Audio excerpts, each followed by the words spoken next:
G'day, this is Captainoob, and this is the AK-12, the Russia's modernization of the AK-47, and in all its glory, here it is, looking pretty sharp in its newest form. So yeah, this is a real-life weapon, and it is a standalone weapon in Fallout 4 with lots of customization, only automatic, so better invest in Commando, and we'll get into these attachments. Now, first of all, we've got the receivers, that goes all the way up to powerful automatic for measly 120 damage. Okay, not impressed so far, but there's more to come. Can't do anything with the barrels. You can change the stock, so I believe the tactical one would be your marksman stock there. That'll stabilize your aim, and the Magpul one here is actually a recoil compensating stock. I've noticed a lot less recoil using this stock, so that's very, very useful indeed. Now for the magazines, you get the choice between a standard, double, or quad stacked. Quad stacked will make it a big old fat mag, but it'll give you lots of ammo to fire before you need to reload, and since the reload on this thing is quite slow, I feel like that is a very good choice for this weapon. There's a lot going on with the sights here. We've got irons and glowies. There's not a lot to explain about those things. They're a little bit misaligned though, unfortunately. This thing right here actually wants us to get 20 bags of cement to craft. So yeah, I've just spawned in the misc item of that so I can attach it without getting those 20 bags of cement. I'm really not sure what that's all about. It's probably just an error or maybe even a little bit of a joke. But yeah. And then you've also got this Cobra sight there. You've got the PKS, which is like your Russian equivalent of the holographic sight according to Battlefield logic. And then you've got the OKP7, which is, I've seen this one on the ASVAL weapons before, and that's quite a cool sight. But what I want to do is chuck on the Cobra IDS there. Now for this muzzles, you get a chance to put in 2 suppressors. This suppressor looks like the one that you'd find on the Nuka World weapons, and you've got the PBS4, which is like the burrito suppressor. It's really big, but I kind of like that look on this weapon. You've also got a muzzle brake there, and I believe it's got those teeth on it for door breaches. We won't be doing any door breaches, but yeah, that's totally a thing you can roleplay about when doing. Now, there's also a bunch of ammunition you can chuck in on this, such as armor piercing, explosive, full metal jacket, hollow point, incendiary with armor piercing, and plasma. Obviously, the plasma one will just give you the plasma infused effect, as well as the incendiary ones. The explosive one doesn't make your bullets explosive. Maybe it does if you don't have a suppressor already altering the projectiles, but I'm really not sure what's happening there. We'll go for the standard one there, and we can attach a foregrip. Will actually change our first person and third person animations if we chuck on the vertical one, and we'll do just that. Now we can have a little bit more auxiliary attachments on this weapon, including a flashlight or a laser sight, or both. So we're going to chuck both of those on. Now you can have a damage multiplier on this if you feel like this thing isn't quite doing it for you, and we're going to do that. The lowest you can get is that 40% boost, and I feel like that is going to be enough.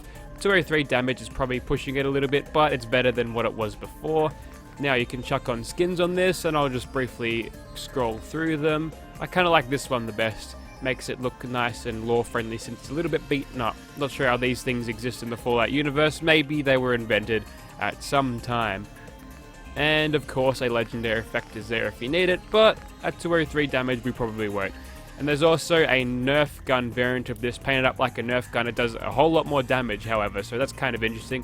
It's also covered in laser sights too, so yeah, it can't be modified either. There's only a legendary effect slot on it, which I don't think we'll need. So we'll take this and probably just one more into Gunner's Plaza, and we'll see how this thing goes. Okay, so here we are outside of immersive Gunner's Plaza. Here's our AK-12 in first person. Looks pretty good when aiming down sights. Unfortunately, the reflex sight is tinted, so it's going to actually make it hard to see things. But here we are in third person here, running Winter's secret summer outfit that I'd said I'd never show off again, but I lied. And his is that reload in third person first, sorry. Yeah, so yeah, please enjoy the demonstration of these animations as we get to them. But anyways, here we go. We've got a bunch of gunners here, and for some reason the paint job effect that I have this on actually makes it nimble, so I can actually aim down sights and just scoot around super fast, which is great. There's also some custom movement animations, as you can see, a lot of bouncing around with the gun here, but we'll get stuck into these gunners now, and with the sneak attack criticals with that plus 40 extra damage, or 40% extra damage, we're doing quite well to kill these guys. Now, I'm pretty sure I've got more scripted spawns mod on at this time, so the chances are there's even more gunners to fight than usual. So we'll just hip fire these guys here, and as you can tell, there's basically no recoil to this thing anymore now that I've got the good scope and the suppressor on that. So that makes it very easy to aim. The trick is just to zero in and yeah, make those gunners die. See, it's the little movements with the mouse that I'm not really that good at. I think it's due to my sensitivity being a little bit too high still, even though I've got the very high DPI of the mouse that I'm currently using. Also, hip firing is a nice thing to do because you don't get all this visual recoil when you're aiming down sights with this weapon, which is useful. Okay, we'll switch over to our one with the sight that requires all of the concrete bags to actually craft, which is interesting.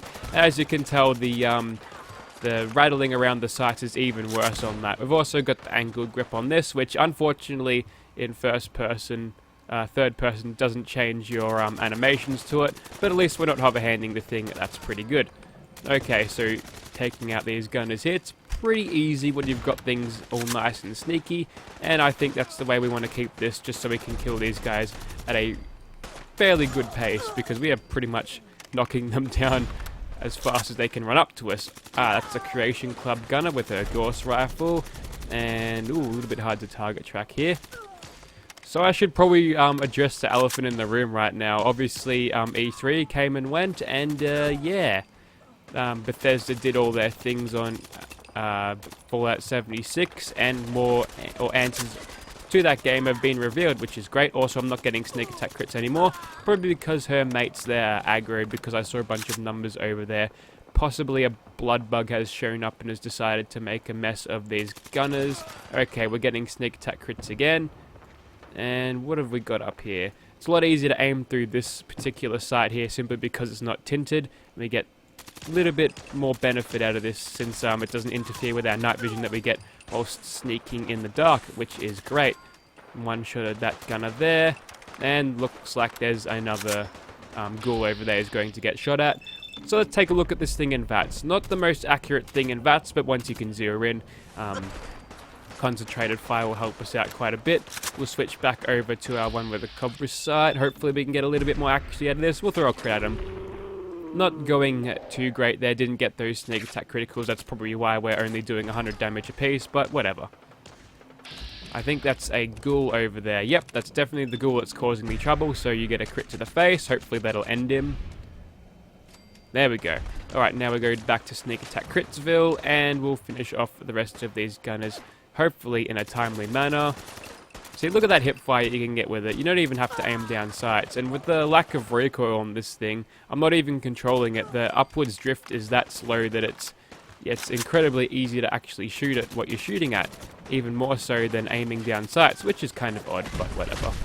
I'm really lucky that that car didn't actually kill me when it moved, because physics objects can sometimes do that to you. So we'll have a look at what this thing can do without the glory of sneak attack criticals. We'll even turn that flashlight on so we can see better in the dark. Very nice. I usually forget to use flashlights on these things, but at least in this case, we've actually done that. Alright, we've cut down through probably a platoon of gunners at this point, so Winter's probably a little bit tired shooting these gunners. I'm sure all my other characters are sick of shooting the same guy over and over, day in, day out, but whatever. Alright, so that's a Molotov, don't need to worry about that. We'll quickly sprint up to this section here. I do like how the, since the thing's pointed on your barrel, or the flashlight's on your barrel, when you sprint it sort of points to the ground where you'd expect it to point. That's kind of nice. Alright, so up these silly stairs here. If we can go back into caution for a second as we clear out that room, that'd be useful. Alright. Looks like we've got that runaway gunner down here that never shows up to his fight, so we should probably take him out. He's sitting in his metal shack there. I don't think I can lure him out at all. Doesn't matter. Okay, we'll quickly breach this door open. Too bad I don't have any mods that allow me to do that with explosives. But now it is open, and we can finish off the rest of these gunners. Even though we've got a flashlight, we're getting sneak attack criticals, which is kind of strange, but whatever. We'll go for some headshots against this gunner. Ooh, I should probably watch my mag count before I actually breach rooms. That would be very bad if I was playing on a permadeath run, wouldn't it, Winter? Right. Okay, I thought we crashed there, but we didn't. The game just sort of hiccuped for a second. That's fine. But looks like we've got one last gunner to kill. We'll do so whilst we scoot around with the nimble effect. Also, I'd like to point out how you sort of even slide around when you've got the nimble effect going on. That doesn't really work with your footsteps, but ooh, what are you doing under there? Last mistake. Your mistake was being a gunner and existing. Okay. So there you have it. That was the AK-12 in Immersive Gunners Plaza exterior. It did really well, obviously, with an automatic weapon with sneak attack criticals. Anything can do well, but the animations and the look and feel of this gun is nice too. Alright, we'll get inside. We'll use the Nerf gun this time. Okay, so we're inside now, and looks like we get pinpoint accuracy with the Nerf gun. That's interesting. Okay. So now we've got the 3 laser sights on this thing. We might as well just shoot these guys. No use on sneak attack critting everybody. Probably because we could just one-shot them anyway. Yeah, pretty much. Okay, so more scripted spawns has an effect in here. And there's lots more gunners to shoot, so maybe this will make it a little bit more interesting than usual. Man, I've really got to make the enemies do more damage to me because this is too easy. Playing Borderlands and having the enemies be actual threats to you makes the combat a little bit more interesting. Maybe that's why I'm so brain dead when it comes to FPS gameplay, because I'm used to this. At least when I'm not in a tank. That's when I go ham on the enemies, I'll tell you that much. I actually recently got my KD over 25, and I'm actually getting almost 50,000 kills in Battlefield 1 at this point. I've been trying to keep my deaths under 2,000 at this point. So I'm about, I think, 95 kills away from 50,000, and I got 1968 deaths. So going by that, I should probably hit my 50k target before I hit, 2k deaths, which is great. Not sure what I'm going to do when the next Battlefield comes out and you can't spawn directly into tanks all day every day. Maybe I'll have to actually play infantry once in a while. Okay, with the sneak attack criticals along with this, we can basically one-shot everything. I think you get the point of this thing. We'll whip out our other AK-12 with a Cobra sight on it, and we'll be able to knock these guys down at a faster rate simply because we've got a better ammo capacity. And slightly less damage, but sure, it's still doing quite fine. And maybe I'll keep the more scripted spawns happening, because look at how many gunners are dead. Ah yes, there's Captain Bridget. Eat my 5.56 bullets, which are curiously NATO 5.56s, but they stick them in an AK-12 and shoot them anyway. That's how real guns work, right? Wow, that guy was flimsy. Alright, more gunners to kill down here. We can just hip fire and yatta-ta-ta-ta all day. Man, if I had an M60 right now, I'd be very, very happy, but oh my god. Yeah, this thing can cut down everything. Maybe I shouldn't have put the plus 40% damage on it, because this thing is absolutely wrecking face now. But yeah, if you're playing this on a lesser difficulty, you'll have an easier job than me right now. Even if you don't put that extra 40% damage onto your gun. But yeah, I think this is the answer to having more gunners in Gunners Plaza without making the whole thing lag with several assets just sitting on the floor there. Just more gunners in Gunners Plaza makes for a much better fight there, even though it's a little bit of an Operation Metro in Battlefield 3 problem. That is to say, a clusterfuck. But yeah, it's maybe against lower tier weapons. When I'm using lower tier weapons, I'll tone down the gunners spawning a little bit. But I think with weapons at this caliber, it's a pretty good choice for this thing, because we cut through them pretty quickly, and yeah, it's fun to fight a whole lot of gunners. Now, I'm not going to clean this stuff up, so if anyone would actually want to do that for me, I'd be grateful. We'll move on. Okay, let's take out some super mutants while we're here near this felon's apartment store. And yeah, we'll start off with the ones down the bottom. We'll just quickly sneak up to these guys and then light them up, hop up here. And, oh yes, more spawns in here means more super mutants to fight, so hopefully this fight will actually be a little bit more interesting now that there's more super mutants down here to kill. Alright. Awesome, we can actually kill these guys really quickly. Not a big surprise there. We're getting sneak attack criticals are very overpowered in this game. They probably won't be overpowered in the next Fallout game, simply because you'll always have teammates with you, I guess, and they'll mess up all of your stealthy goodness.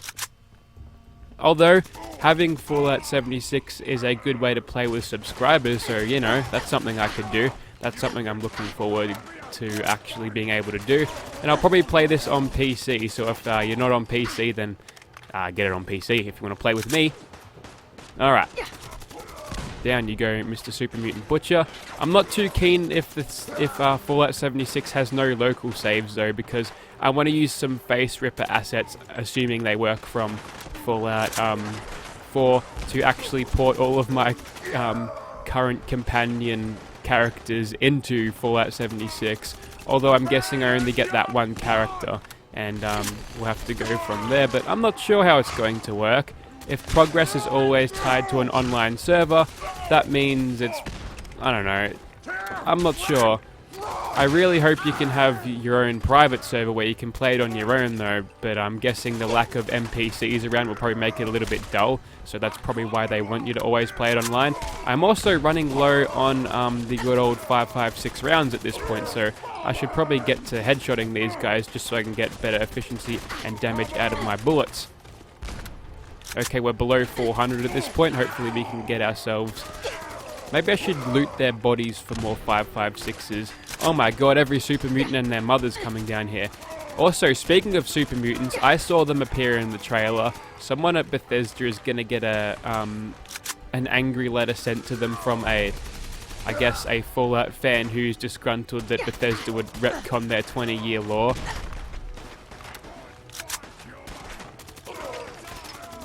Just so many super mutants. I'm getting ready for this. I'm guessing there's going to be heaps of super mutants in Fallout 76 for me to kill as well. And they're going to be super tanky, probably. Wonder how they'll handle difficulty, actually. Maybe they'll do it with different leveled creatures and have like a universal 1-to-1 actual damage sort of thing, so we don't have to deal with this tanky nonsense. Maybe. Okay, we're really low on 5.56 at this point. I'm going to bring out the Nerf guns so we can hopefully finish this, you know, without running out of bullets there, even though we've only got 30 in this. Oh yeah, that's going to kill them fast, although we've run through 30 bullets just like that, so maybe this isn't the most ammo efficient way, but we're certainly doing a little bit better with our ammo now. What are you doing in here? Get out. Yes. I've never seen super mutants stuck in this particular section before. Also, it looks like they've locked someone here. That's probably a kidnap for FEV. Yep, just a basic trader. I don't think I've actually bothered to unlock that thing before, but yeah, I guess that makes sense. I'd lock the trader in there, try to fill him up with FEV, and then make him one of theirs, but no. I don't think there's any FEV around in the Commonwealth Super Mutant. That's why they're in Far Harbor. They're trying to desperately look for some in that place.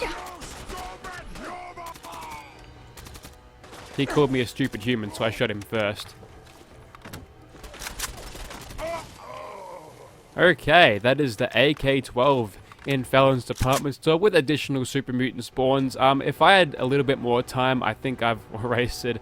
Oh, I think I've gone on long enough here. I'd actually go and fight a monster, but you've already seen me sneak attack crit multiple things to death with this, and I'm guessing that's probably the tactic I'd use there. And we've only got 43 bullets left, so I think I'll call it a video there. Thank you for watching. As in how to download this, I found it on r/mod piracy. I'm not actually sure where you actually get this from, and if it's from that Russian site, I've probably got Russian mobsters hunting me down right now. Thank you for watching, guys.